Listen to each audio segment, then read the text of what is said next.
Welcome back for another video.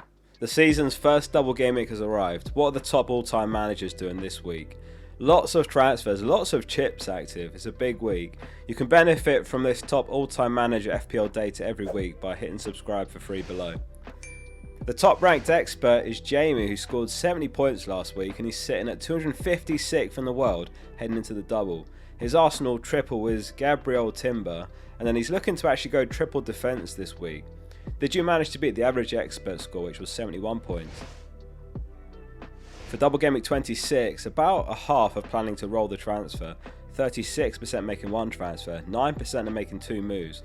A couple of managers are making three moves, and there's one wildcard active. And of course, it's a big triple captain week, so we'll discuss that and some teams with chips active shortly. So, which double game week player is the most bought? It's actually a single game week player who's number one this week. Can you guess who it is? Well, given the vast majority of the experts were already on triple Arsenal, it's actually Munoz who's the number one transfer this week, with Chow and Hall the most sold. A clean sheet last match, and he actually came agonisingly close to a haul. He created a big chance and he had 9 defcons out of 10 needed. He's got Burnley home and then he's got Wolves home, with Leeds home a bit later as well. And in the reverse fixtures of these next two games, Burnley and Wolves, he scored 28 points combined away. They and Man City almost certainly blank in Game Week 31, that's the thing to keep in mind. There's about a 5% chance maximum that fixture stays in Game Week 31. They need to be knocked out of cups. Timber is the second most bought this week, and then it's Sarr, Hill, and Jose Sarr. He's the most bought Wolves asset for the double. Their defensive data has improved a lot under Edwards, but make no mistake, it is a bad double game week, and I think the best type is going to be that Forest fixture for a clean sheet. Perhaps he just racks up loads of save points either way. I mean, Dubravka, for example, has had a couple of games where he's finished on 5 points despite conceding and making lots of saves. 3% are going for Saliba, 2% going for Mane. So, chips are a lot of fun, and it is a chip special this week. There's one wildcard and bench boost active, plus 40% have got the triple captain active. We'll talk all about triple captain in a sec. Gameweek Guru, or Tom, has activated his bench boost. If you recall, a few weeks ago, he activated his wildcard and he went no Haaland. Despite Haaland's haul last game week, he's done well. He got 76 points last game week. That took him up to 28k. Huge respect for anyone that goes against a crowd like that, and here's what he said. I'm currently 28k overall, and since wildcard in Game Week 24 without Haaland, I've had 2 green arrows in Game Week 24 and 25, and that's given me confidence that the wildcard structure is working, and more importantly, that it's played out pretty much as planned. I built my wildcard 24 team specifically with Arsenal and Wolves double game weeks in mind for Game Week 26, so now that those doubles have materialised, it feels like the right time to bench boost as I planned for. Wolves players aren't usually desirable FPL assets, but tripling up on them for a double game week raises their floor significantly, and because they're cheap, it's also allowed me to distribute the budget far better across the rest of my squad while still maximising doublers. My bench boost in Game Week 26 consists of Donnarumma home to Fulham, Bowen home to Man United, and Evan Nilsson and Senesi away to Everton. These are players that I'd be happy starting in a normal game week. By bench boosting and fully leaning into the double, I'll have 21 unique instances in play. Most managers won't own any Wolves players, let alone 3, and many won't be bench boosting either, so they're likely to have around 14 or 15 players active. That gives me roughly 6 or 7 extra opportunities for points. Another key reason for bench boosting now is the uncertainty. I feel confident about fitness and minutes, and I'm not forced into future transfers just to prepare a bench. Getting the chip out of the way should also make navigating double game week 33 and blank game week 34 much easier. If I do use my 2 free transfers, I'm weighing up Enzo to Semenyo, especially if Palmer minutes remain secure with penalties, or a more aggressive move involving Palmer to Bowen, and I bring in Ahmad and Haaland and the United midfield differential while protecting against Haaland's effective ownership. So 40% are triple captain in this week in the Experts League. Interestingly, that means a lot are actually saving it. Charlie Vant did some really good analysis that I came across on Gabriel's rolling 2-week average scores this season, and the points are as follows: 8, 9, 11, 12, 13, 14, 15, 21, 22 and 24. There hasn't been a single time this season when his rolling 2-week average has been lower than 8 points, so the chip has got a pretty good floor. To play devil's advocate, Man City could have a double game week 36 of Brentford home and Palace home, or it could be Brentford home and Burnley away. Arsenal could end up with West Ham away and Burnley home for all we know. FPL Mark is planning to use the triple captain on Gabriel, Rice and Rye, his other two Arsenal assets, and he shared some quick thoughts in his team. I'm going to be using 2 free transfers for Gameweek26 and bringing in Richards and Ryan for Dorgu and Miley. I plan on activating the triple captain on Gabriel, which is not a decision I'm entirely comfortable with, but more so due to lack of other double game weeks to use it in, with only Gameweek26 and 33 guaranteed, and Gameweek36 possible for Man City, but this is relying on them reaching the later stages of the FA Cup and the Champions League, and even so, the league could be decided by Gameweek36, so City rotate and bench Haaland, who would be the obvious choice. Gabriel is the standout option for Arsenal with a high chance of clean sheets, bonus points, defcon, and attacking threat that he poses from set pieces, so his ceiling is a lot higher than any other Arsenal attacker. I will be playing the wildcard in Gameweek 32 in advance of double Gameweek 33 to have 15 players who double, and I'll then play the bench boost in double Gameweek 33 and free hit in blank Gameweek 34 due to lack of players that I love playing.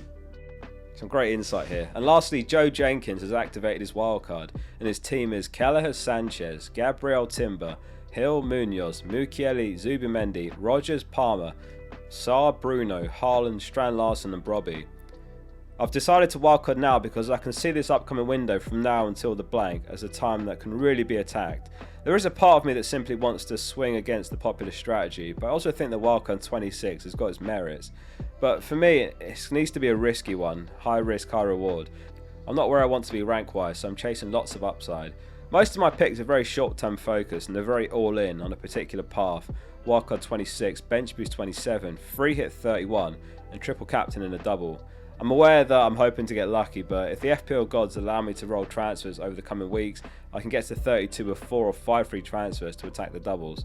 Building a team that would bench boost next week allows me to use those transfers in 32 onwards, focusing only on the start 11 for the doubles.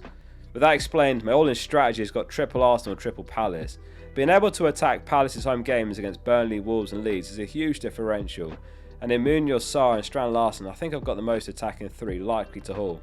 My triple Arsenal isn't the most optimal. I'd rather have Rice, but I found the 2 million plus difference more helpful elsewhere, so I'm hoping Zubimendi can keep up with these 10 pointers. Hill was in because of his value. I'm happy to bench boost him next week away at West Ham with his defcon potential. Mukiele and Brobby have got Fulham home and bench boost 27, but also their fixtures get better after 32, and also they can hopefully last the season with me. My other 3 picks are Rogers, Bruno, Haaland. The reasons for these 3 go without saying, but they are talismanic, highly owned players I don't want to go without. This strategy is risky and it's probably not optimal, but I'm taking the gamble and I'm hoping to have fun doing so. Good luck everyone. Thanks very much for sending in guys, best of luck with the chips this week. So double Gameweek 26 captaincy next, and you've probably guessed the top name. It's Gabriel who's the favourite with 93%. Rice gets 4%, Haaland gets a couple votes and 1 for Bruno. So yeah, the Arsenal centre-back, the overwhelming favourite. 7.1 points per match this season. It's second only to Haaland's 7.3. Interestingly, I was looking at FPL review projections just now, and Gabriel and Rice are extremely close. 9.8 points versus 9.6. Closer than I would have thought. But Rice's name doesn't seem to be in the conversation nearly as much. Gabriel, in fairness, is averaging 1.5 points more per game on average. I wonder how high Gabriel's effective ownership ends up this week. I guess it's going to be, what, 250%? We'll move on to the experts team, and for the double it's for Bruggen in goal, a back 3 of Mukiele, Gabriel, Captain and Timber. In midfield it's Bruno, Enzo, Mbumo, Rice and Rogers, and up front Thiago and Haaland. A couple of awkward fixtures this week with Thiago against Arsenal, Mukiele and Alderete both facing Liverpool home. How many players have you got from the experts team? So I can confirm that the most owned Arsenal triple up in the experts league is Gabriel with 100% ownership. They all own him. Rice 80%, Timber 66%, and then next most owned is Raya at 37%. No Wolves player in the most owned list at all, interestingly. Rogers is someone that I'm potentially looking to add to my team. They've got Brighton home, who could be without Van Heck, who's got a minor hamstring injury, he missed the last game, and then he's got another home game to Leeds, and he's got Wolves away. I mean, there's so many great mids right now though. Like, there's others that aren't in the team that look fantastic in the near future, or even to buy from this week. So like Verts, Sarr, Dango, Sharda and Wilson. Anyway, let's wrap up with final thoughts and tips. Here's what the experts wanted to say to you this week. FPL Blue Light says, I'm planning to bench boost in Gameweek 33, meaning the only other doubles are Gameweek 26 and 36 for the triple captain. There might be little for teams to play for in Gameweek 36. I'm going for it now on Gabriel. Brad S is in agreement. He says, I've never triple captained a defender before, but Gabriel's got both a high floor and a high ceiling in terms of opportunity for points. So the white armband is on the Brazilian. Tor FN disagrees with them both. He says, the triple captain will be popular this week, but it feels like you can beat it later in the season with an attacker in 2 decent fixtures. For example, if Arsenal keep 2 clean sheets and 1 DEFCON, that's 14 points, very optimistically.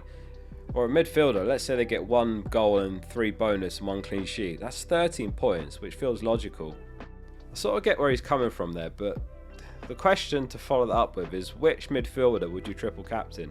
Would you use it on Palmer if Chelsea got a double? Would you use it on Salah? So I think it's basically Haaland, or as we were saying earlier, there could be an Arsenal double in 36, but at this stage in the season it's just really speculative. Like, there's a chance you end up with fewer points later, but there's also a chance that you end up gaining more points by saving it, so it depends on your risk tolerance. It could be something like 70% chance of gaining 5 points later, 30% chance of losing 5 points later, or at least expected value on FPL review. Anyway, lastly, FPL Vert says, I've got my moves planned until Wildcard 32. I'm starting with a Munoz punt. He's got Burnley in 26, Wolves in 27, Leeds in 30, and the bench for 31. And he's got West Ham in 33. Double Mania has arrived early for me also. I've owned Mane since 24 when he put up a 0.62 XGI against Bournemouth, and then he hit the post against Chelsea. Good luck, Gabriel triple captainers. Thanks very much for watching. Hit subscribe below, it's completely free. And I'm going to be live for the Double Gameweek 26 deadline Tuesday evening as always. See you in the stream.